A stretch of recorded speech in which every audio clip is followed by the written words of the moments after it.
పల్లవి ప్రశాంత్కి social మీడియాలో కొంచెం following ఉంది కంపారిటివ్లీ చూసుకుంటే శివాజీ గారి కంటే. బట్ ఆయన సెకండ్ పొజిషన్లో ఉండగలిగాడు. కానీ బిగ్ బాస్ ఫినాలేలో ఎందుకు ఆయన సెకండ్ పొజిషన్లో పెట్టలేదు? 2 రీజన్స్ ఉన్నాయి. Hi guys, Bigg Boss season 7 finally అయిపోయింది. విన్నర్ కూడా ఉన్నాడు మనకి, Pallavi Prashanth. So firstly congratulations Pallavi Prashanth for winning Bigg Boss season 7. ఎవరెవరైతే పల్లవి ప్రశాంత్కి సపోర్ట్ చేశారో వాళ్ళకు కూడా కంగ్రాచులేషన్స్. చాలా ఎఫర్ట్ పెట్టారు. నేను ఒక పోల్ పెట్టాను ఒక 1 వీక్ అగో.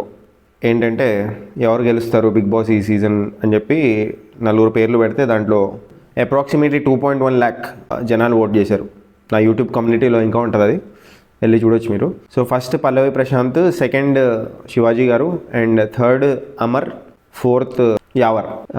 పల్లవి ప్రశాంత్కి 57% ఎంత ఉంది, మన శివాజీ గారికి 33%, అమర్కి 7% ఎంత వచ్చింది, ఇంకో యావర్కి 5-6% ఎంత వచ్చింది. ఇప్పుడు ఇష్యూ ఏంటంటే శివాజీ గారికి అట్లీస్ట్ సెకండ్ పొజిషన్లో ఉండాలి.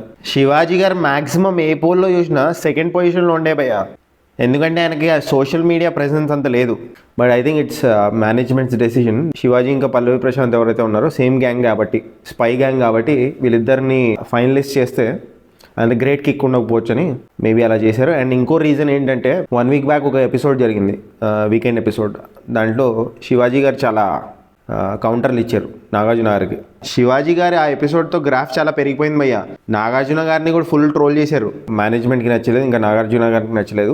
అందుకే రివెంజ్ తీర్చుకున్నారు. నువ్వు మా మీదే కౌంటర్లు వేస్తావా, తగ్గకుండా మాట్లాడతావా, అందుకే ఆయనకి సెకండ్ పొజిషన్ వచ్చినా థర్డ్లో పెట్టారు. అది అనమాట పరిస్థితి. మీకేమనిపిస్తుంది? శివాజీ గారికి అన్యాయం జరిగింది అనుకుంటున్నారా? ఓవరాల్ థాట్స్ ఏంటి మీవి? కమెంట్ చేయండి. సబ్స్క్రైబ్ చేసుకోవచ్చు కదా. పుచ్చుక్ పుచ్చుక్.